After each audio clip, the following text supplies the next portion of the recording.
नमस्कार, मैं हूं अभिषेक पूनम सिंह और क्या हो सकता है कि पॉडकास्ट पे आप सभी का स्वागत है। इस पॉडकास्ट पे हम विशेष तौर पे बात करने वाले हैं अरेंज मैरिज और लव मैरिज के बारे में। अरेंज मैरिज जो कि हमारे भारतवर्ष में सबसे ज़्यादा होने वाली शादी है। हालांकि लव मैरिज को लेके काफ़ी लोग खफा रहते हैं, लेकिन अरेंज मैरिज को लेके काफ़ी सहमति मिलती है एक दूसरे के परिवार से। तो अरेंज मैरिज में क्या क्या चीज़ें होती हैं वो हम जानेंगे दिवेश और अंतिमा से, जो आज के हमारे पॉडकास्ट के गेस्ट मेहमान, हमारे सदस्य। जैसा कि आप सभी जानते हैं कि हमारे पॉडकास्ट से जुड़ने वाले जितने भी लोग हैं वो हमारे एक परिवार के सदस्य की तरह हैं। उस परिवार में हमारे दो सदस्य आज जुड़े हैं और हमसे हमेशा जुड़े रहेंगे। तो आइए चलते हैं, मिलते हैं और उनसे उनके जीवन के बारे में विशेष बातों को जानने की कोशिश करते हैं। नमस्कार, मैं हूँ प्रेम कुमार। हमारे पॉडकास्ट और क्या हो सकता है में आप सभी का हार्दिक स्वागत और अभिनंदन है। आज के हमारे मेहमान हैं देवेश जी और उनकी धर्मपत्नी। नमस्कार, मैं देवेश कुमार। सर्वप्रथम और क्या हो सकता है कि टीम को मैं धन्यवाद देना चाहूँगा कि उन्होंने हमें अपनी बात रखने का एक मौका दिया। नमस्कार, मैं अंतिमा। सबसे पहले मैं और क्या हो सकता है कि टीम को धन्यवाद देना चाहूँगी जिन्होंने हमें अरेंज मैरिज के ऊपर अपने विचार रखने का एक मौका दिया। धन्यवाद। नमस्कार दिवेश जी। नमस्कार। नमस्कार अंतिमा जी।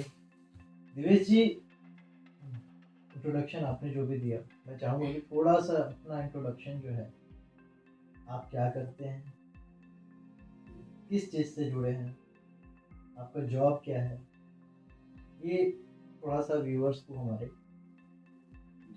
जी। नमस्कार। ऐसे तो मैं एक सरकारी स्कूल में अकाउंटेंट के तौर पे काम करता हूँ, लेकिन चूँकि मैं ऐसे कम्युनिटी से आता हूँ जहाँ बिजनेस का अपना एक महत्व होता है और हमेशा से मुझे नौकरी से ज़्यादा बिजनेस का इंटरेस्ट रहा है। तो बचपन से ही हम अपने लिए या अपने नौकरी से ज़्यादा मैं अपने लिए एक बिजनेस के तौर पे दिखा था कि एक बिजनेस अपना डेवलप किया जाए। तो उसी दौर पे आज मैं जो है होटल बिजनेस में वाराणसी में अपने 3 होटल चला रहा हूँ। साथ ही साथ एक स्कूल चेन जो है, क्योंकि मेरा एक्सपीरियंस मोर देन 10 इयर्स का स्कूल बिजनेस में रहा है। तो स्कूलों के साथ एक्सपीरियंस होने से मुझे लगा कि शिक्षा के क्षेत्र में अपना कुछ काम करना चाहिए। तो हम लोगों ने, हमारे मित्र हैं मिस्टर जयप्रकाश पाठक, उनके साथ हम लोगों ने एक जो है स्कूल का डेवलपमेंट किया ताकि जो है लो मिडिल क्लास फैमिली या मिडिल क्लास फैमिली को भी एक अफोर्डेबल प्राइस में हम लोग एजुकेशन दे सकें। अंतिमा जी, आप? नमस्कार, मेरा नाम अंतिमा है। वैसे तो मैं राजस्थान से बिलोंग करती हूँ, लेकिन मेरी शादी वाराणसी में हुई है। मैं भी एक हाउसवाइफ होने के साथ साथ मैं एक अध्यापिका भी हूँ। मैं एक्चुअली प्री प्राइमरी यानी छोटे बच्चों को मैं पढ़ाती हूँ और ये स्कूल अपना ही है, जैसा कि मेरे हस्बैंड ने बताया। अच्छा, अपना ही है। अपना ठीक है।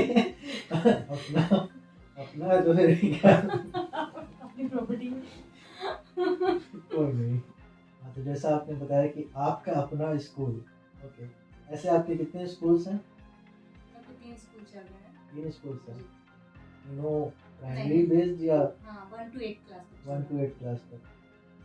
तो आप टीचर क्यों हैं? आपको तो वहाँ पे प्रिंसिपल होना चाहिए, प्रबंधक होना चाहिए, डीन होना चाहिए। हाँ, लेकिन एक्चुअली मेरे अंदर इतना कॉन्फिडेंस नहीं है कि मैं पूरा स्कूल हैंडल कर पाऊँ। तो एज ए टीचर मैं वहाँ पे रहती हूँ। तो एज ए टीचर आपने पहले भी टीचर की कुछ पढ़ाई वढ़ाई की होगी? जी, मैं राजस्थान में पढ़ाती थी। मैंने एमकॉम किया हुआ है, बीएड भी किया हुआ है। अच्छा, बीएड भी किया हुआ है। मैं वहाँ पे, मतलब आप यहाँ नहीं करती तो आप कहीं ना कहीं तो? हाँ, मैं वहाँ पे पढ़ाती थी। मेरा टीचिंग नहीं, पब्लिक को ये ना लगे ना कि अपना था तो बस नहीं, मैं पढ़ा कर लिया। एक्चुअली उसमें बात ये थी ना हाँ। कि जब इनकी शादी हुई 2014 में हम लोगों की शादी हुई। हम्म, बहुत मैच्योर एज तो नहीं कहेंगे, 24-25 साल की मेरी एज रही, हमसे साल भर छोटी ये रही। तो ये उस समय एमकॉम करके ही आई थी। हमारी फैमिली एक जॉइंट फैमिली है। मेरे पिताजी लोग 4 भाई हैं। काफ़ी सारे भाइयों के बीच अगर हम सीरियल से जोड़े तो मैं 10वें या 12वें नंबर का आता हूँ। तो हमेशा से मेरे को ऐसा लगा कि अगर लेडीज़ खाली रहती हैं तो वो फालतू की बात है, और वो कहीं ना कहीं आगे जाके एक विवाद का जड़ बनता है जो कि पार्टीशन और तमाम तरीके की चीज़ें क्रिएट करता है। तो हम लोगों का मन था कि नहीं, एक्चुअली मेरे को इन्होंने यहीं पे करवाया है। तो हमेशा से ये सोचा कि ऐसी शादी हो। हम लोग के घर में मम्मी पापा बहुत खुले दिमाग के हैं, ऐसे तो बहुत स्ट्रिक्ट हैं, लेकिन उन्होंने फेयरली पूछा कि भाई तुम्हें किस तरीके की लड़की से शादी करनी है नॉर्मली। तो हमारा जो जिस स्ट्रीम का, जैसे हम लोग 3 भाई हैं तो हम कॉमर्स से पढ़े, तो उनका पहला प्रेफरेंस था कि जिस स्ट्रीम से हम पढ़े हैं उसी स्ट्रीम की लड़की लाएं। तो उन्होंने ढूंढा इनको। हालांकि हमारी शादी तो कुछ अलग ही तरीके से हुई थी। हमारे पिताजी जो है बहुत मतलब कि सोशलिस्ट, मतलब कि एक तरीके से कहें समाज में जो है बहुत ज़्यादा सोशलिज्म की तरफ जो है इन्वॉल्व रहते हैं। हर जगह उनको सोशल एक्टिविटीज़ में वो इन्वॉल्वेशन अपना पसंद करते हैं। हाँ, पिताजी, क्योंकि वो पुलिस विभाग में रहे और 2019 में वो रिटायर हुए हैं। थोड़े स्ट्रिक्ट नेचर के साथ वो मतलब कि अनर्गल चीज़ें बर्दाश्त नहीं करते, तो हमेशा से एक माहौल था। तो ऐसे ही उनके एक फ्रेंड थे, उन्होंने आपस में इन लोगों ने डिस्कशन किया, उनको समझ में आया कि एक लड़की है, पारिवारिक है, ज्वाइंट फैमिली में रहने वाली, और उन्होंने वहाँ तय कर लिया, अभी मुझे मालूम भी नहीं है। और हमें ले गए राजस्थान और सामने सीधे लड़की की फैमिली के बीच में बैठा दिया, जहाँ लड़की बैठी है और लड़की के पूरे रिश्तेदार बैठे हैं, करीब 30-40 लोग बैठे हैं। और उन्होंने बोला कि अब तुम बताओ कि तुम्हें ये लड़की पसंद है कि नहीं है, या तो हाँ कहो या ना कहो। अब चूंकि हम ऐसे परिवार से थे कि कभी पिताजी के सामने बोला नहीं और ना ऐसे संस्कार दिए, तो वहाँ तो मेरा पहला रिएक्शन ये था कि जो आपकी मर्जी ठीक है। लेकिन हसीता भाई जो हमारा छोटा भाई, वो जो है इस पे ऑब्जेक्शन क्रिएट कर दिया, कह रहे भैया तुम जो है ऐसी लड़की से शादी करो, वो चश्मा पहनती है ना, तो पापा के स्वभाव कैसे बर्दाश्त हो। लेकिन पापा ने बहुत सहनशीलता के साथ उसको बोला कि तुम जाओ और जाके मिल के आओ। वो अकेले गया राजस्थान, जाके इनके घर पे इनसे मिल के आया। इन्होंने खाना अच्छा बनाया था और और मेरे भाई को पनीर की सब्जी बहुत पसंद है, तो इन्होंने जो है पनीर की सब्जी अच्छी बना दी। इनको भी नहीं मालूम था, लेकिन चूंकि गेस्ट गया था तो इन्होंने बनाई। वो सब्जी खा के उसको ऐसा लगा कि नहीं भाभी हमारे बनने लायक, आके वो उस सब्जी में इसने कहने भैया शादी तो तुम इसी लड़की से कर लो। मतलब वो सब्जी के ऊपर हाँ भाई बना लिया।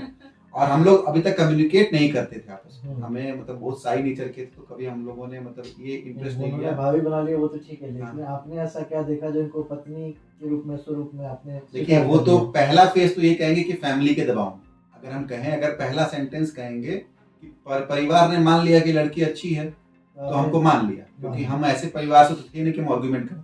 पहले की शादी भी लगभग ऐसी ही होती थी। हाँ, तो पहले की क्या, 2014 तो बहुत दूर नहीं था, उस समय भी लव मैरिज का कल्चर था, लेकिन हम लोग चूंकि ऐसी परवरिश, तो लेकिन हाँ, लेकिन ऐसा था ना कि हमेशा से ये लगा माँ बाप को गलत सोचेंगे नहीं। एक बार लगता है कि इतना दूर यहाँ से 1000 किलोमीटर जाके एक गांव में आपने डिसीजन ले लिया, तो एक बार ऑड लगता है, लेकिन अल्टीमेटली आज 10 साल मेरी शादी को अगर हमको लगता है इससे अच्छा डिसीजन हमारे लिए कोई नहीं, इससे अच्छा लाइफ पार्टनर। कहाँ है आपका? ऐसे तो मेरा ससुराल जो है राजस्थान में एक डिस्ट्रिक्ट पता, चिड़ावा, झुंझुनू डिस्ट्रिक्ट के पास है। तो वो मेरा ससुराल लगभग यहाँ से 1000 किलोमीटर के आसपास दूरी आती है, और डायरेक्ट ट्रेन भी नहीं है। सबसे कमाल बात, मुझे एक्चुअली मैं ट्रैवल फोबिया है मेरे को, हम बहुत ज़्यादा गाड़ी वगैरह से ट्रैवल नहीं करना चाहते, लेकिन मेरा ससुराल ऐसी जगह है कि मुझे पहले यहाँ से दिल्ली जाना होता है ट्रेन से, फिर वहाँ से 6 से 8 घंटे लगते हैं बाई बस, जो मेरे लिए बहुत हैट्रिक है। इन 10 सालों में 2 या 3 बार मैं जो है मैक्सिमम अपने ससुराल गया हूँ, केवल और केवल ट्रैवल। शादी भी इसलिए कि साल में बस एक ही बार जाना पड़ेगा, जाना भी पड़ेगा, इतना दूर है तो। मेरी मम्मी भी राजस्थान की है एक्चुअली, और मम्मी पापा की सोच थी कि शहरों की जो लड़कियां हैं या शहरों की जो सोच है वो परिवार को साथ में लेके चलने वाली नहीं है। परिवार में इतनी सारी शादियां हुई, तो उनका एक विचार था कि नहीं हम बहू तो राजस्थान से ही लाएंगे। और इसी पे देखिए हम तीनों भाइयों में अगर देखा, 2 भाइयों की शादी राजस्थान, एक भाई की जो बीच वाला भाई हमारा है उसकी यहाँ लोकल ये गोरखपुर में। तो आपकी ससुराल की सबसे अच्छी बात क्या है? 2-3 बार जब विजिट किया होगा आपने, जी। मतलब होता है ना कि अरे मतलब जैसे हमारे यहाँ पाहुन आए तो मतलब एक हाँ, जब आप फर्स्ट टाइम जाते देखिए हैं अच्छी बात की अगर बात कहें तो बहुत अपनापन मिला।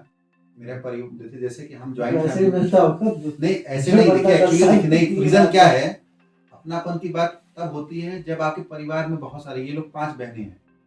अब 5 बहनों कोई भाई ना होने पे और आप ससुराल में जाइए, और हम तो बहुत ज्यादा दिन ससुराल का आनंद नहीं ले पाए क्योंकि हमारे जब हमारी शादी हुई तो इनके पिताजी नहीं थे उस समय, पूरे हो चुके थे। माता जी थी, वो भी लगभग 2 साल में जो है खत्म हो गया, मतलब उनका जो है देहांत हो गया। अब जब आपका सास ससुर दोनों नहीं और भाई तो था ही नहीं इनके, लेकिन बाकी जो 4 बहनें थी उन्होंने कभी ये कमियां हमको खलने नहीं दी कि नहीं हमारा ससुराल नहीं है। वो मतलब वो आज भी जो है ऐसा ट्रीटमेंट करती है कि नहीं, मुझे लगता है कि मेरी शादी कल ही हुई। वो आज भी हमें बुलाती हैं। तो ससुराल का जो आपने बोला ना कि ससुराल ससुराल तो एक्चुअली जब सास नहीं है, ससुर नहीं है, साला नहीं है, वो तो बिल्डिंग खाली पड़ी है। केवल जो 4 बहनें हैं, वो तो मेरा तो 4 ससुराल हो गई। एक ससुराल यहाँ एमपी में मैं लेता हूँ, एक दिल्ली रह रहा हूँ, 2 राजस्थान में।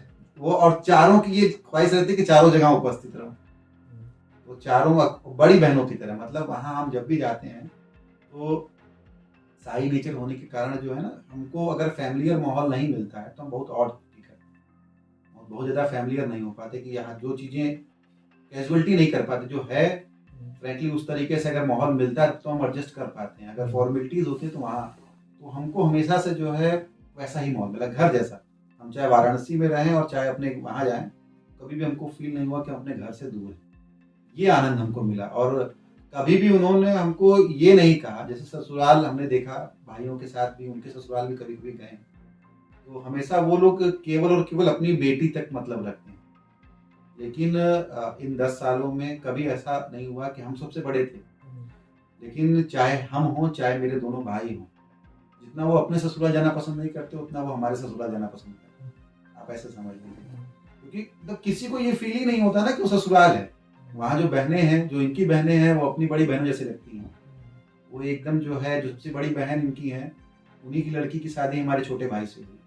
रीज़न यही था कि हम लोगों की बात, इनके आने के बाद परिवार में एक तरीके से इतनी बाउंडिंग आ गई। इन्होंने मेरे परिवार को ऐसे बांधा कि मेरी मम्मी ब्लाइंड फेथ करती है, हम पे विश्वास नहीं करती, इन पे ज़्यादा विश्वास करती है। और इनको देख के उन्होंने, मेरे सेकंड भाई की शादी थी बीच वाले की, क्योंकि वो मैथमेटिक्स से पढ़ा हुआ था, उसका ये ढंग लिया हमें जो है मैथ्स जो लड़की पढ़ी है उससे शादी करनी, उसकी डिमांड थी। तो उधर नहीं हो पाया, चांस मम्मी पापा ने उधर ही लिया था। और हमको लगता है कि सैकड़ों रिश्ते देखे थे उसके लिए, लेकिन जो सब्जेक्ट का इश्यू फंसा तो नहीं किया उधर फिर। लेकिन जब मेरे भाई की शादी हो रही थी, इसकी जो बहन की लड़की थी वो वहाँ आई थी।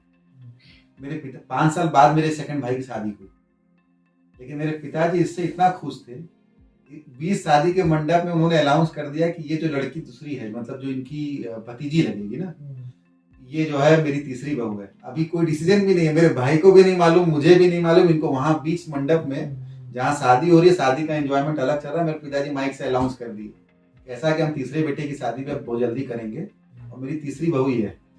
मतलब उनके पिताजी कई दिन तो सदमे में रहे होंगे कि ऐसा कैसे हो गया। फिर हम लोगों को सेटल करना पड़ा मामला, क्योंकि उनको भी नहीं मालूम था और हम लोगों को भी नहीं मालूम था। अब पिताजी इतना इमोशनल होकर बोल दिया। अब ये तो रिलेशन की बात है, मोस्टली आप देखेंगे एक घर में 2 लड़कियां नहीं दी जाती, तो अब उनके लिए भी ये लगा कि अरे यार ऐसा कैसे। लेकिन बस पिताजी को पसंद था, तो कहीं ना कहीं व्यवहार अच्छा लगा होगा तभी उनको ऐसा लगा। और आज तीनों ये जो है, तीनों जो वाइफ है भाइयों की, तीनों बहनों की तरह रहती हैं। तो इसलिए जो है काफी अच्छा एक मतलब वो तीनों, 2 आपकी साइड से और एक, हाँ एक गोरखपुर, तीनों जो है एकदम सिस्टर्स की तरह रहती हैं। मुझे लगा तीनों सिस्टर्स नहीं नहीं नहीं सिस्टर सब एक ही साथ एक ही परिवार से आ गए। नहीं यार कोई नहीं। तो अच्छा, मुझे वहाँ की जो आपका ससुराल पक्ष है, ऐसा जो होता है ना खाने पीने को लेके या चीज़ों को लेके, जैसे आपने बताया कि हाँ वहाँ पे सारी बहनें जो हैं वैसे बहनों की तरह, तो जाने के बाद कैसा ट्रीटमेंट मिलता है आपको? देखिए मैं बताऊँ, राजस्थान वाले मीठा बहुत खाते हैं और हम मीठा पसंद नहीं करते। अच्छा। तो वहाँ जाने के बाद एक तो चाय बहुत पीते हैं और एक मीठा बहुत खाते हैं। वहाँ अगर आपने गलती से, मीठा में क्या? देखिए चिड़ावा का पेड़ा जो है ना वर्ल्ड वाइड फेमस है। अच्छा। अगर कहीं पे भी आवरे का पेठा। हाँ वैसे जो है वहाँ का पेड़ा जो है आप कहीं पे भी जैसे हमारे कुल देवता खाटू श्याम जी हैं, उनको स्पेशली वो पेड़ा चढ़ता है। अच्छा, और उसकी सप्लाई कैसा, हाँ, और ऐसा है कि उसकी सप्लाई की बात करें तो जो डीलर वहाँ बैठा है उस गांव में, उसकी सप्लाई अमेरिका तक। अच्छा, इस तरीके के मतलब बहुत ज्यादा डिमांड है उस पेड़ की। अच्छा, खाटू श्याम जी के बारे में थोड़ा सा बताएंगे। खाटू श्याम जी मतलब कौन है? मैं देखिए खाटू श्याम जी एक्चुअली देखिए अगर कहा जाए तो कृष्ण जी का ही रूप मान सकते हैं। खाटू श्याम जी बर्बरिक जो हैं, जो कि भीम के जो है, भीम के पोते थे। तो कुल तो उनका राक्षस था, लेकिन भीम के पोते थे तो उनके अंदर दैवीय गुण थे, और उन्होंने अपनी तपस्या करके उनको 3 बाण दिए गए थे दुर्गा जी की तरफ से, मां शक्ति की तरफ से उनको जो 3 बाण दिए गए थे, जिसमें जो है तीनों बाण का ऐसा उपयोग था कि अगर वो हर ब्रह्मांड को खत्म, पूरे संसार को खत्म कर सकते थे। तो इस पर्पज से जब महाभारत का युद्ध चल रहा था, वो 3 तो उनकी माताजी ने उनसे कहा कि तुम युद्ध देखने जा रहे हो, तो उन्होंने कहा कि हाँ, तो बोला किस किस तरफ से आपका साथ दोगे? उन्होंने कहा जो मैं हारेगा मैं उसका साथ दूंगा। अब चूंकि कृष्ण भगवान को पता था कि हारने कौन वाला है, क्योंकि वो तो पांडव की तरफ थे ही। तो हुआ क्या कि वो जब देखने आए तो पता चल गया कि भगवान कृष्ण को कि ये देखने आ रहा है, तो उनसे वो ब्राह्मण का वेश धारण करके गए वहाँ पे। तो पूछा तुम कौन हो? तो उन्होंने बताया कि मैं बर्बरिक। तो बोला क्या करने जा रहे हो? तो कहा कि मैं युद्ध देखने जा रहा हूँ। तो बोला कि तुम्हारे पास 3 बाण है, तो मतलब क्या कैसे तुम किसकी तरफ से रहोगे? तो उन्होंने कहा जो हारेगा। तो 3 बाण में तुम कर लोगे? बोला 3 बाण में इतनी शक्ति है ना कि मैं पूरे ब्रह्मांड को जीत सकता हूँ। तो उन्होंने कहा दिखाओ। तो उन्होंने एक बाण चलाया, पास में एक पेड़ था, तो उस पेड़ के सारे मतलब कि पत्तों में छेद हो गया। एक पत्ता भगवान कृष्ण ने अपने पैर के नीचे रखा था, वो बाण उन सारे पत्तों में छेद करता हुआ भगवान कृष्ण के पैर के पास आके रुक जाता है। तो बर्बरिक कहता है कि आप हैं कौन? आप साधारण मनुष्य नहीं है। तब उन्होंने अपना रूप दिखाया, और जब उन्होंने अपना पैर हटाया तो उस पत्ते में भी छेद था। तो फिर भगवान ने कहा कि मतलब कि तुम्हारे में इतनी शक्ति है, तो मुझे मतलब वरदान दो तुम, कि वो मतलब कि दानी भी थे। तो उन्होंने कहा कि मांगिए। तो उन्होंने कहा कि अपना शीश मुझे दान में दे दो। तो उन्होंने अपना शीश अपना दान में दे दिया भगवान। तो फिर उन्होंने कहा कि अब मुझे आप एक मतलब कि फिर भगवान कृष्ण ने कहा कि तुम मांगो, क्या मांगते हो? उन्होंने कहा कि मैं अब युद्ध तो नहीं लड़ सकता, लेकिन मुझे युद्ध देखने दीजिए। तो फिर उन्होंने वहाँ पे उनके शीश को बैठाया और कहा कि तुम कलयुग में मेरे नाम से ही पूजे जाओगे। उनको श्याम नाम दिया। महाभारत के युद्ध के साक्षी अगर किसी को मानते तो खाटू श्याम जी को ही मानते। उन्होंने उनको पता है ये सारा युद्ध, जैसे कि भगवान कृष्ण ने तो अर्जुन को दिया श्रेय कि उसने जीता है, लेकिन वो सारा खेल कृष्ण भगवान का रचा था। उनका ही चक्र पूरे महाभारत में घूम रहा था। इसीलिए कृष्ण जी के नाम पे ही जो है उनकी पूजा होती है। और एक तरीके से मतलब भले ही जो है लोग ये कहें कि कई लोग उस पर कहते भी हैं, भ्रांति भी, कि राक्षस कुल था, देवता कैसे हो गया। लेकिन सिंपल सी बात ये है कि ये तो रचाया हुआ एक खेल था, प्रभु का एक खेल था कि जो है उनको जन्म उन्होंने उस कुल में लिया। मेन मोटो तो यहाँ ये था कि उनको ये तो मालूम नहीं था कि भीम हमारे दादा हैं। उनको तो ये लगा कि 5 लोग अगर हैं, वो 5 भाई है तो वो हारेंगे और हमको उनका सहारा देना। इसलिए आज उनका नाम हारे का सहारा। और आज भी अगर आप देखेंगे जो भी उनके दर पे आता है, खाटू श्याम जी का, हमको लगता है कि पिछले 10-15 साल पहले अगर आप देखेंगे तो मीडिया इतनी एक्टिव नहीं थी, तो बहुत लोग नहीं जानते थे। आज की स्थिति तो ऐसी है, आज की स्थिति तो ऐसी है कि चाहे वो मारवाड़ी हो, चाहे किसी भी कल्चर का, हर कास्ट का बंदा वहाँ जाता है और मुराद पूरी होती है। मुराद पूरी होती है। और जो एक बार चला गया, मजाक ये सुने कि फागुन का मेला जो उनका होता है, अगर फागुन के मेले में कोई अगर एक बार चला, मैं गया था उस समय मेरी एज 12-13 साल थी, पापा से जिद करने लगा, पापा मेरे हर साल जाते फागुन में, तो हर साल।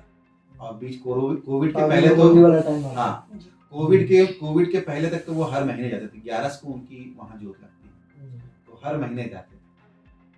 मैं बताऊं कि हम बहुत छोटे थे, 14 किलोमीटर पैदल जाना होता। आप जब रिंगस में उतरेंगे, पैदल यात्रा होती है।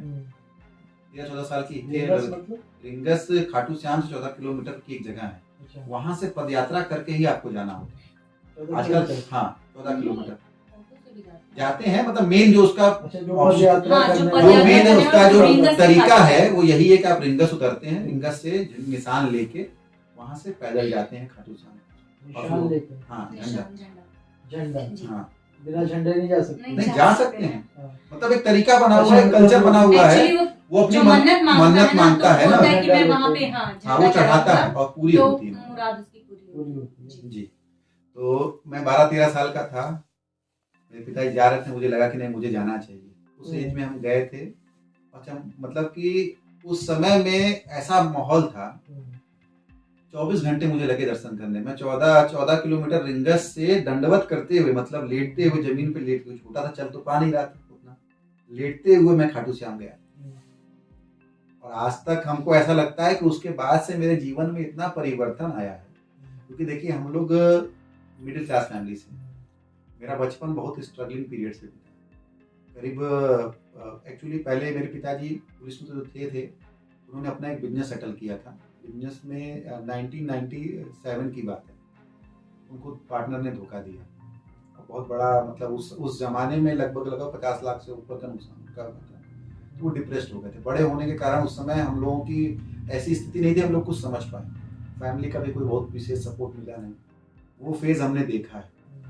और उसके बाद ही मेरे पिताजी पहले बहुत नास्तिक टाइप के, पुलिस वाले आदमी वैसे भी देखते हैं। उसके बाद उन्होंने जो है खाटू श्याम जी को जाना शुरू किया। उनको किसी ने कहा, दिन पर दिन, मतलब जिस आदमी का बिजनेस चौपट हो चुका हो, परिवार में कोई सपोर्ट करने वाला ना हो, कोर्ट कचहरी में परेशान हो, पढ़ने तक का पैसा नहीं होता था हम लोगों के पास। मेरे पिताजी की किडनैपिंग हो गई, करीब 2 साल वो घर के बाहर रहे। किडनैपिंग हो गई थी? हाँ, मतलब बहुत ज्यादा, मतलब वो पैसे का मामला, सामने वाले जो है तो बहुत काफी चीजें देनी पड़ी। क्या उस समय जॉब में थे? अब नहीं, जॉब उन्होंने एक बार ब्रेक कर लिया था, जब वो बिजनेस काफी अच्छा, उन्होंने साड़ी का बिजनेस सेट कर लिया था, तो उन्होंने ब्रेक ले लिया एक बार। ब्रेक लेके जो है फिर जो है वो बिजनेस में अच्छी तरीके से आ गए। पार्टनर के धोखा देने के कारण जो है डिप्रेस्ड हो गए। उनकी मानसिक स्थिति ऐसी हो गई कि वो कुछ समझने की स्थिति में नहीं। अब जिस आदमी ने अपनी पूरी जीवन भर की कमाई लगा दी हो, और मतलब उस जमाने में जब रुपए की वैल्यू होती थी, 50 लाख रुपए की चोट खा लिया, कुछ बचा नहीं उनके पास। वो उस स्थिति में आ चुके थे कि कुछ समझना ही नहीं, तो वो कुछ कमाने की स्थिति में थे नहीं। बड़े लड़के हम, तो परिवार की एक जिम्मेदारी हमारे ऊपर। तो करीब 2-3 साल वो ऐसा पीरियड रहा कि हमें ऐसा कोई काम नहीं रहा जो हमने नहीं किया, चाहे वो डोर टू डोर मार्केटिंग हो, चाहे मतलब बहुत ग्राउंड लेवल से हमने शुरुआत की। और हमारी उम्मीद नहीं थी कि हम सेल्समैन से भी ऊपर बढ़ पाएंगे। पढ़ाई तो खत्म ही हो चुकी थी, लेकिन फिर भी मेरी मम्मी का बहुत सपोर्ट रहा, बहुत स्ट्रिक्ट रही, नहीं सब कुछ करो लेकिन पढ़ाई करो। वो हमेशा हमारे सहारे के लिए रूप में जो है, मम्मी दिन रात सिलाई करती, हम लोगों को जो है पढ़ने के लिए कहती। बाबा श्याम जी का जो है निशान सिलती और हम लोगों को बोलती नहीं पढ़ाई करो, जो कर रहे हो काम ठीक है। तो उस फेज से निकल के आज ये स्थिति है कि मेरा छोटा वाला भाई सॉफ्टवेयर इंजीनियर। कहाँ पे? वहाँ पे थे? क्या चीज? नहीं, वाराणसी में ही था, घर अपना ही था यहाँ पे। तो पिताजी चूंकि बहुत ज्यादा एक्टिव नहीं थे, तो कमाना भी था, पढ़ाई भी करनी थी, घर की जिम्मेदारियां भी थी। बोला ना कि माता जी खाटू श्याम जी का निशान, वो यहाँ पे एक्चुअली जो निशान लेके जाते मंदिर थे। यहाँ पे भी है ना श्याम जी का, तो यहाँ से निशान जाता था, बहुत लोग जाते हैं ना यहाँ से, हाँ, तो यात्रा लेके निशान जाते हैं सिलने का यहाँ एक था कि से, तो वो कुछ पैसा भी मिल जाता था और उनकी आस्था भी पूरी। उनकी वो मतलब उस आस्था। समय, जी। मतलब उस समय मेरी मम्मी ने अपने सबसे खराब समय, वो सबसे खराब समय था, वो कभी लाइफ में भूल नहीं सकते। प्लास्टिक की थैलियों में हम खाना खाते थे, बिछा के उसमें प्लेट, क्योंकि घर वाले भी अलग कर दिए। अच्छा समय आप भूल सकते हैं, खराब समय कोई खराब होता नहीं है, इसलिए भूला नहीं जाता, और- क्योंकि वो ही आपके वही जीवन का आगे बढ़ने का मौका सबसे देता बड़ा, है। हाँ, वो एक बेस बना देता है ना कि बेस कौन बना आपके देता साथ है हाँ। और कौन आपके साथ इसी है से और motivate कौन होता है। बाहर है। हम बस कह देते हैं खराब समय, लेकिन वो खराब ही सबसे जीवन का अच्छा वो हम समय लोगों है। मैं बताता हूँ ना कि वो हम लोगों की पूरी लाइफ का एक चेंजिंग पॉइंट। उसके बाद से श्याम जी की ऐसी कृपा हुई, दिन पर दिन जो है झुकाव उनकी तरफ होने लगा और रास्ते भी बनने लगे। स्थिति यह है कि जिसमें हम लोग बस खाने का पैसा नहीं था, आज हमारा छोटा वाला भाई सॉफ्टवेयर इंजीनियर है, बीच वाला भाई जो है एक यूनिवर्सिटी में डीन है, हम सरकारी नौकरी में हैं, अपने खुद के 3 होटल चल रहे हैं, 3 स्कूलों में जो है पार्टनर हूँ। तो इस तरीके से मतलब एक जो चीज सोचा नहीं था, मेरी मम्मी की जब मेरी शादी की गई तो मेरी मम्मी की एक्सपेक्टेशन थी 2014 में, आप समझ लीजिए, मेरा लड़का 10,000 रुपये महीना कमाने लगे। तो हम समझ लेंगे कि हम लड़के को सेट कर दिए। बस उनकी सोच वही थी। और आज तो ऐसी बात है कि 10,000 को हम लोग कुछ समझते नहीं। ये उन्हीं का आशीर्वाद है। मतलब बेगर हमको तो लगता है कि चमत्कार ही हुआ हम लोगों की लाइफ में। एक समय ऐसा आया कि घर में पार्टीशन हो गया। दादी हमारी 2008 में एक्सपायर की। पार्टीशन हो गया, कोई सपोर्ट में खड़ा नहीं हुआ और हमें वो पोर्शन दिया गया जो कि कंस्ट्रक्शन के बिना उसमें रह नहीं सकते। त्रिपाल बांध के पानी में सामान हम लोगों ने छोड़ के उसमें रहे त्रिपाल में। और कोई भी परिवार का अच्छे लोग आए, जो आया वो यही सजेशन दिया। परिवार के धनाधना लोग जो हैं जिनको हम अपना मानते थे वो आए, प्रॉपर्टी सेल कर दो, तुम्हारी कैपेसिटी नहीं है कि तुम बनाओगे, तुमने क्या देखा है, तुम कैसे बना पाओगे, रुपए की वैल्यू जानते हो कैसे बनता है, मतलब निगेटिव पॉइंट। लेकिन हिम्मत नहीं हारे।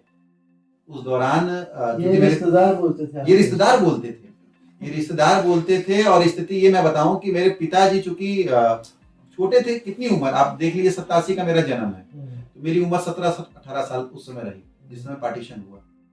अब 18 साल का लड़का अगर अपने पिता को बोले कि नहीं पापा पार्टीशन कर लीजिए, कोई फायदा नहीं, जैसे भी होगा, और लोग परिवार वाले बोल रहे हैं कि क्या कर लेंगे, तो मेरे पिताजी बोले कि तुम्हारे अंदर क्या बूता है कि तुम कर लोगे। वो तो चूंकि अभी तो चीजें ढंग से हुई नहीं थी, ऑलरेडी हम लोग डाउन फैमिली से थे, लेकिन फिर भी सबसे पहले हम लोगों का मकान बना, सबसे पहले सब भाई सेट हुए। और आज परिवार में जो लोग हम लोगों को पहले धुतकारते थे, बहुत गरीब है, ये मतलब ऐसी स्थिति देखी, कजन सिस्टर की शादी है, इनको मत बुलाना, ये आएंगे तो कुछ चोरी करके ले जाएंगे, ये हमारे यहाँ खड़े होने योग्य नहीं है। वो आज बोलते हैं कि नहीं तुम हमसे रिलेशन क्यों नहीं रख रहे। हम ये बिल्कुल मतलब ये ऐसी चीज है, मतलब कई बहनें, मतलब कहने को कई सारी बहनें हैं, इसीलिए फिर उसके बाद मैंने फिल्टर कर लिया कि जो आपका साथ देता है आपको उसके साथ रहना होता है। तो उसके बाद से मतलब कि परिवार में कौन आपके योग्य है और कौन आपके साथ खड़ा होने जाए वो समझ में आया। जरूरी नहीं कि परिवार के लोग हमेशा साथ में खड़े होते हैं, बाहरी लोग भी, और जो सपोर्ट बाहर से हमें मिला शायद उतना सपोर्ट परिवार से नहीं मिला। तो ये शादी के पहले आप स्टेबल हो चुके थे। 2011 में हम लोगों का पार्टीशन हुआ। लगभग 14 में एक जेम्स ग्रुप करके एक कंपनी थी जिनके करीब 14 कंट्रीज में स्कूल चलते हैं, बड़ा ग्रुप था। तो उन्होंने यहाँ पे जो है स्कूल ओपन करने का ऑप्शन ढूंढा कि हमें एक एनजीओ मॉडल पे स्कूल खोलना है, और उस स्कूल में क्या है कि हम गरीब बच्चों को मिनिमम कॉस्ट में अच्छी एजुकेशन देंगे, डे बोर्डिंग टाइप। वो नया कॉन्सेप्ट था और लीज मॉडल पे स्कूल, एकदम यूनिक कॉन्सेप्ट था। तो उस कॉन्सेप्ट को लेके हम लोग आए। मैं पहला एम्प्लॉय था उस कंपनी में, मैं पहला एम्प्लॉय था। और हमने हम ये नहीं कहेंगे बाबा भगवान ने कराया, अपने नेटवर्क के थ्रू 75 स्कूल यूपी में हमने खोले लीज मॉडल, जिसमें अकेले 20 स्कूल हमने अपने पर्सनल कॉन्टेक्ट से खोले। मतलब हमें उसमें स्थिति ये हो गई थी कि कुछ समय बाद मैं यहाँ के महापौर से मिला और वो हमसे मिलने के लिए 2 साल से ट्राई कर रहे थे कि देवेश कौन है, जरा उनसे मिलाओ, कि मतलब काफी सारी स्कूलें खोल रहा है एक बंदा कौन। हमें अपनी वैल्यू नहीं मालूम थी, लेकिन जब मैं उनसे मिला होटल के सिलसिले में उनसे मिला था, तो बोले देवेश आप ही हैं, हम तो बहुत दिन से ट्राई कर, उनके लड़के से मेरी बात हुई, बहुत दिन से ट्राई कर रहा था आपसे मिलने कि मालूम तो पड़े कि कौन है जो इतनी स्कूल्स की चेन खोल रहा है। तब हमें मालूम पड़ा कि हमने ऐसा कुछ किया। मतलब वो अपने हिसाब में हम लोगों ने पैन इंडिया करीब 750 स्कूल्स खोले। तो उसमें एक बैकबोन की तरह हम लोगों ने काम किया और बहुत कुछ सीखने को मिला। वहाँ अपना मार्केटिंग स्किल हो चाहे मैनेजमेंट स्कूल है, बहुत चीजें हम लोगों को सीखने को मिली और बहुत चीज इम्प्रूव भी हुई। उसके बाद ही जाके लाइफ में चेंजेस आ गए। वो ग्रुप जब यहाँ 2016 में सडनली उस ग्रुप में काम करते करते ही मेरे को गवर्नमेंट नौकरी का ऑफर आया सामने से। सामने से आया कि ऐसी वैकेंसी है, हमने एग्जाम दिया, फर्स्ट टाइम में मेरा हो गया। जबकि कभी मैंने सोचा ही नहीं था कि गवर्नमेंट नौकरी जैसी कोई चीज हम कर सकते हैं उसके लायक भी, लेकिन फिर भी चांस बन गया। इसका सारा श्रेय आप खट्टू श्याम जी को 100% उन्हीं को देते हैं। जब मैंने उनसे जो मांगा है, मेरी एक जैसे हम स्ट्रगलिंग फेज से आगे बढ़े, ड्रीम इंडिया स्कूल में मैं आ गया भाई। अब जब वहाँ पे थोड़ा सा ये हुआ कि नहीं तो भगवान 30 साल की उम्र तक कोई चीज ऐसी सेट कर दो इसको लेके, और एग्जैक्ट 30 साल का जब मैं हुआ हूँ तभी मेरी नौकरी लगी। अब इसको क्या कहेंगे, दिमाग में ये था कि 30 साल से पहले सेट होना, और एग्जैक्ट 30वें ही साल आपको नौकरी लगी है। और जिसके लिए आप मतलब कि आपको सामने से मेरे बड़े भाई जो प्रिंसिपल हैं हुआ के लड़के, उन्होंने कहा कि अरे वैकेंसी आई भर दो। अरे भैया कहाँ होगा, अरे भर तो दो। भर दिया। एक बार में हो गया, कभी तैयारी नहीं, कुछ नहीं, फर्स्ट टाइम में दिया और फर्स्ट टाइम में हो गया, क्लियर हो गया, फर्स्ट टाइम में हो गया और नौकरी भी मिल गई सरकारी हो तुरंत। मतलब हमको खुद को रियलाइज नहीं हुआ। और फिर धीरे धीरे उस समय, उसके बाद धीरे धीरे बिजनेस की तरफ जो है इन्वॉल्वेशन होता रहा और आगे भी अभी अग्रसर है, क्योंकि हम चाहते हैं कि जिस तरीके से हम लोगों की लाइफ में चेंज हुआ, कम से कम जो लोग ग्राउंड से जुड़े हुए हैं उनके साथ जुड़ के उनके लिए भी कुछ काम करें। तो इसलिए कई तरीके के काम में इन्वॉल्व होते रहते हैं और एक टीम बनाते रहते हैं कि नहीं, सब जो है, जो भी, हमेशा मैं ऐसे लोग इस तलाश में रहता हूँ कि जो कि काम करना चाहते हैं, फंडिंग ना हो उनके, पैसा वाले की काम करना चाहते हो, क्योंकि अगर वो ईमानदारी से काम करेंगे ना तो चीज़ें आज नहीं तो कल बनेंगी। तो बिल्कुल सत्य है। अच्छा, अंतिमा जी, आपसे मैं ये पूछूंगा कि दिवेश जी से आपकी जो मुलाकात, जो उन्होंने बताया कि शादी में बस आपको देखा था, देखा भी नहीं था शायद, सिर्फ बोला गया था कि हाँ यही है और इनसे भी शादी करनी है। तो आपके घर पे जब ये विचार विमर्श चल रहा था तो आपसे क्या कहा गया था?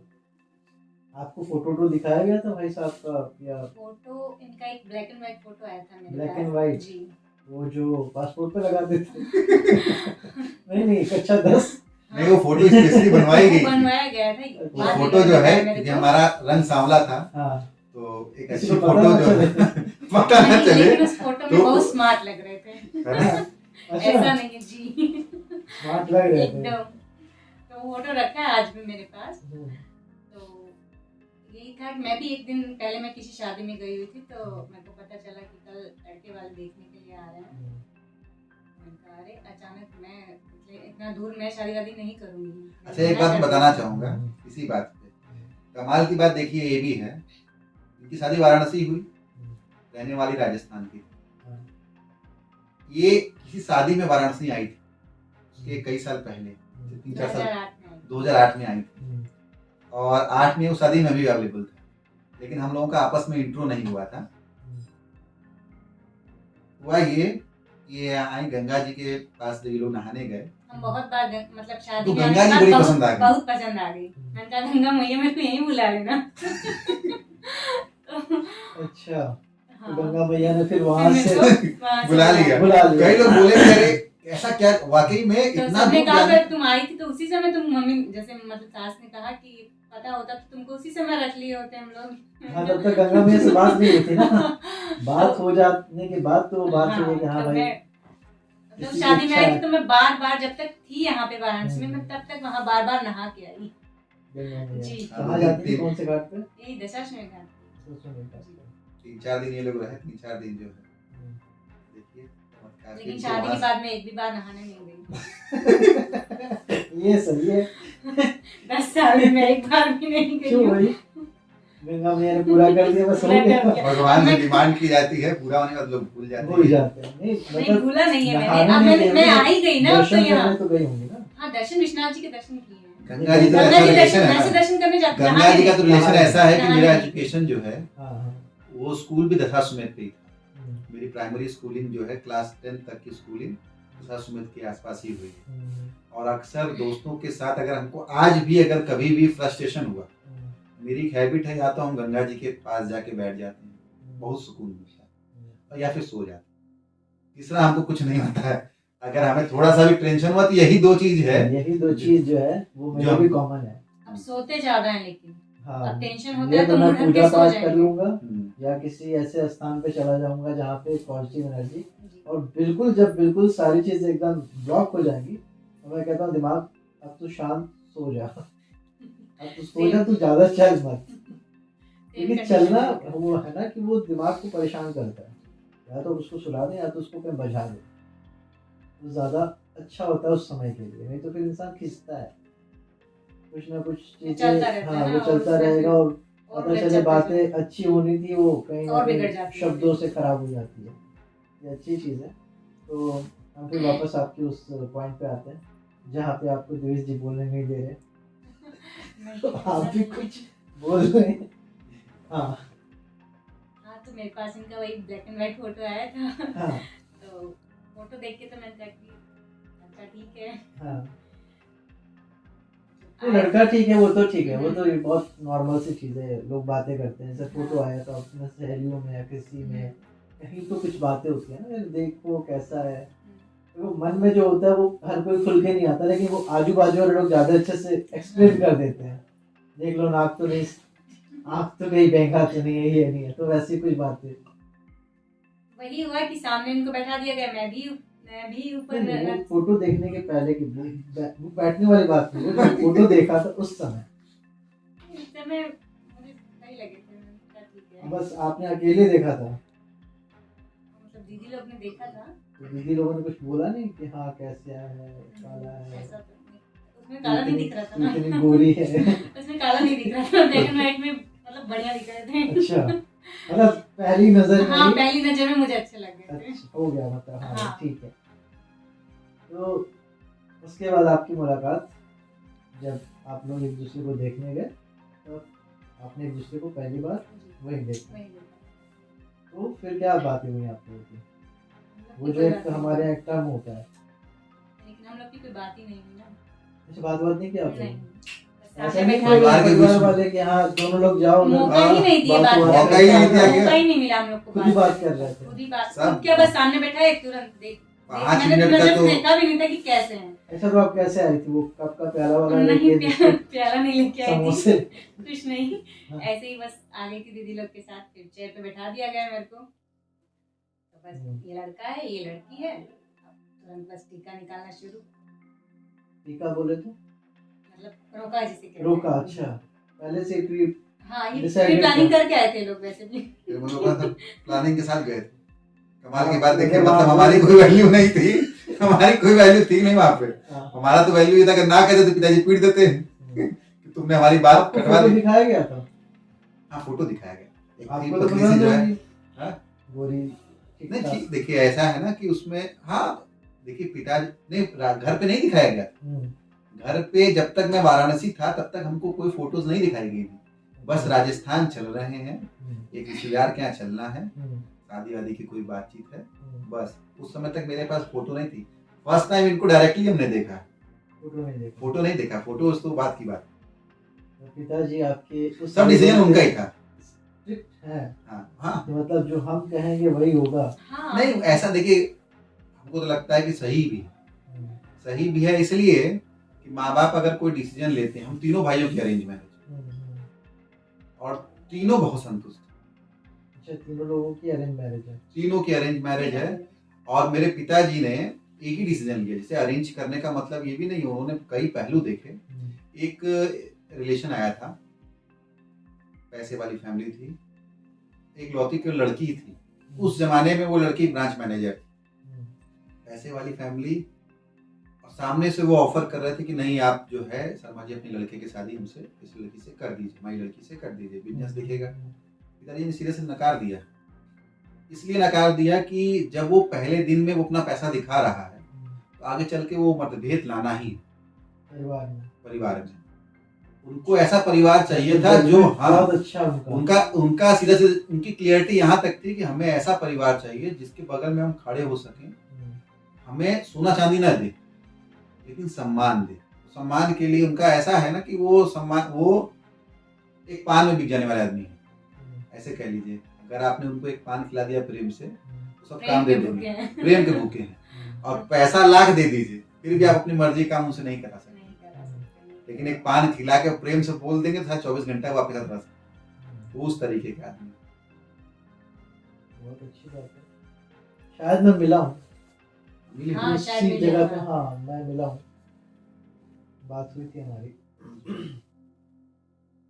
तो अब सेकेंड चीज की, अब आप लोग पहुंच गए हैं वहां पे जहाँ पे बातें हो रही हैं सगाई, टीका। तो टीका पे फिर क्या हुआ?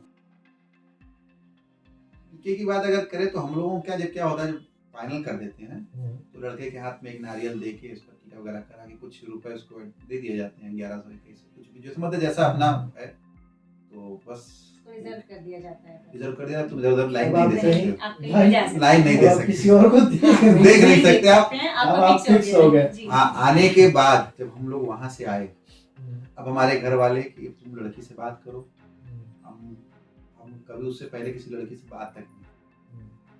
मतलब हमारे परिवार ने, हमारे मोहल्ले में किसी से पूछ लें तो जो जैसे अब छोटी बहनें हैं मोहल्ले की, वो भी भैया बहुत स्ट्रिक्ट है, वो लोग डरती थी हमसे, ऐसी स्थिति थी। अच्छा। मतलब हम किसी से कभी बात ही नहीं किए, हमारे ऊपर फोर्स है कि बात तो करो। जब हमारा भाई इनको तो फाइनल इसमें करके आ गए, हमारे मोनू भैया का रोल बहुत था। उन्होंने हाँ। मुझे मोनू भी आपके छोटे भाई, छोटे वाले उनका भाई, बहुत बड़ा रोल था। वो बीच में है। वो हमारा नाम मतलब हाँ, तो हमारे नाम उन्होंने से मुझे फर्स्ट मैसेज फेसबुक आईडी से मुझे request पहला मैसेज उसी ने भेजा। किया। उन्होंने ही भेजा। उन्होंने सिलसिला मतलब उसी ने शुरू मेरा किया। भाई बहुत शाई नेचर का है, आप बात कीजिए ही कीजिए, मतलब उन्होंने ही हमारा कम्युनिकेशन शुरू करवाया था। स्टार्ट करा जी।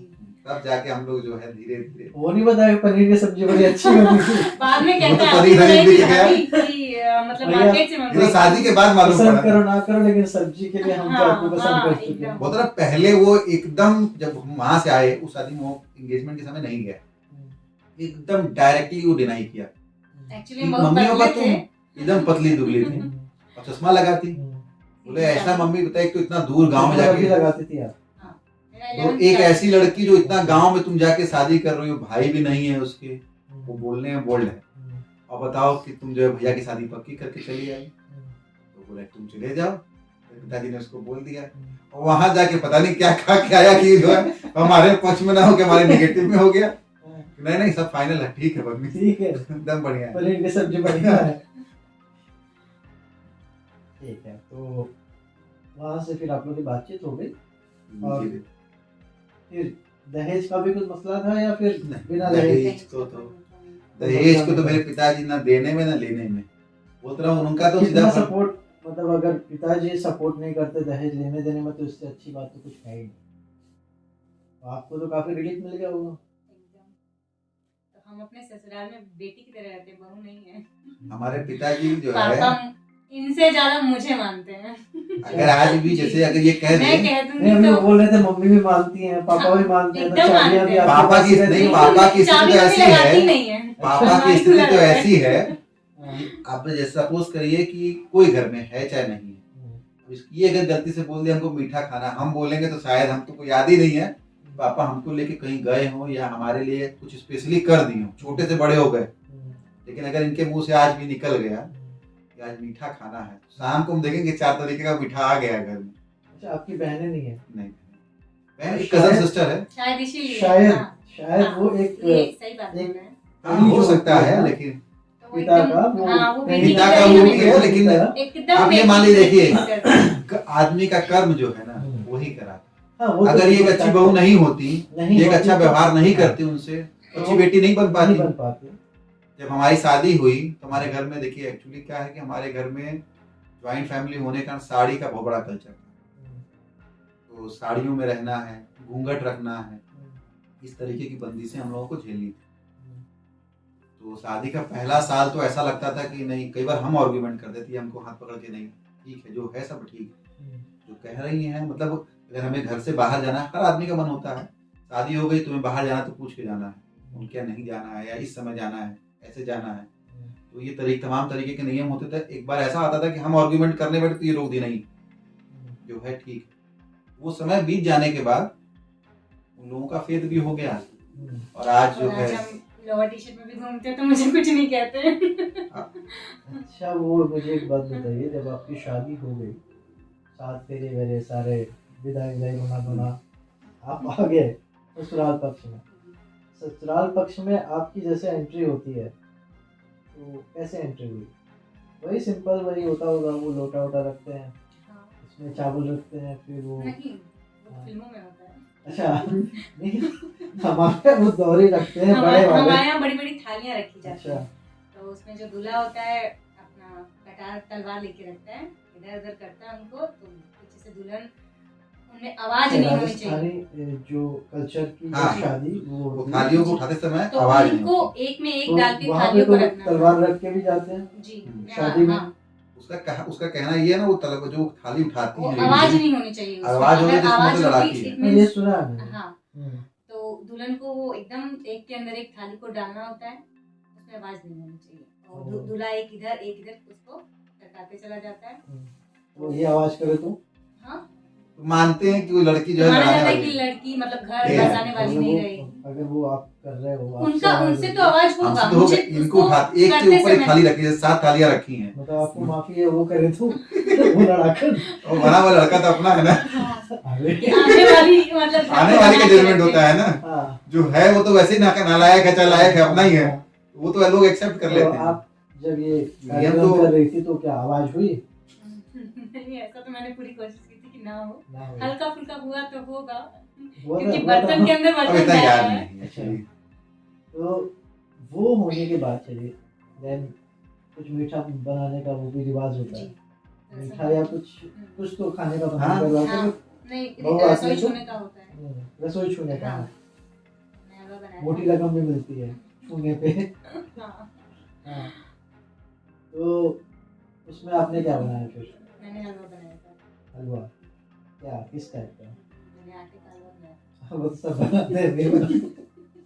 कुछ स्पेशल नहीं? स्पेशल नहीं बनाया था, मीठे में बस वही आटे तो का हलवा वो मन में क्या था, बस बनाना है या हेजिटेशन नहीं, था या अच्छा। डर था? नहीं, मुझे आता था ना, तो मुझे हेजिटेशन तो नहीं नहीं था। था। हाँ।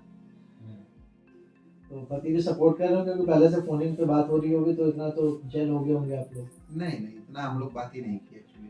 फोन पे? हम लोगों की बातें अगर होती भी थी हम्म, तो वो जो बातें हैं ना, वो बातें ऐसी होती थी कि हम बहुत निगेटिव थे इस चीज को लेके हम्म, कि वो लड़की की हम लोग देखिए परिवार में ये देखें कि लेडीजें आती हैं, हम तो हमेशा से ये मानते थे कि लेडीज ही जो है फसाद की जड़ होती है। अच्छा। तो हमारा ये होता है कि हमारी वाइफ पहली होगी और कहीं अगर लड़ने लड़ाने वाली आ गई तो हम तीनों भाइयों में जो है लड़ा देगी। और अल्टीमेटली जो है कि बहुत फेस किया ना, वो जो पुराना पीरियड था वो दिमाग से निकल नहीं रहा कि पार्टीशन और आपस के कोई सपोर्ट करने वाला नहीं। तो वो चीज़ देखी कि भाई आज हम लोगों का टारगेट यही रहा है कि नहीं, सब में प्रेम रहे, मुट्ठी बंद रहे, हम तीनों भाई हैं, भाई जो है वो एक साथ रहें। उस चीज़ को लेके चलने की तो हम इनसे हमेशा निगेटिव बातें करते थे, चाहे इनकम को लेके कि भैया हमारी इनकम नहीं है, हम इस मामले में बहुत स्ट्रिक्ट, हमें हमेशा हमेशा निगेटिव पॉइंट ही इनके सामने रखा। तुम जिस घर में आ रही हो वहाँ बहुत नियम है, वहाँ कोई सुनने वाला नहीं है, इनके तरफ से क्या तुम्हारा केवल शोषण होने वाला है। ऐसे ही मतलब निगेटिव ही थॉट इनसे इनके सामने मैंने हमेशा निगेटिव पहलू रखा, ये सोच के कि अगर ये लड़की डरने वाली होगी तो छोड़ देगी कि बहुत नियम वाले लोग हैं, हमारी नहीं पटेगी। लेकिन ये मेरी बात पता नहीं समझ गई या फिर जो भी है, और शादी करी ली। हाँ, मान ही नहीं रही थी, ना करी नहीं रही थी, शादी करी ली और शादी हम लोगों की हो गई। तो डेस्टिनी में कहीं ना कहीं फाइनल था कि होना ही है। हाँ। तभी तो आज आप लोग यहाँ पे हैं, नहीं होता तो कहाँ होते हैं। हाँ, ठीक है, थोड़ा सा ब्रेक ले।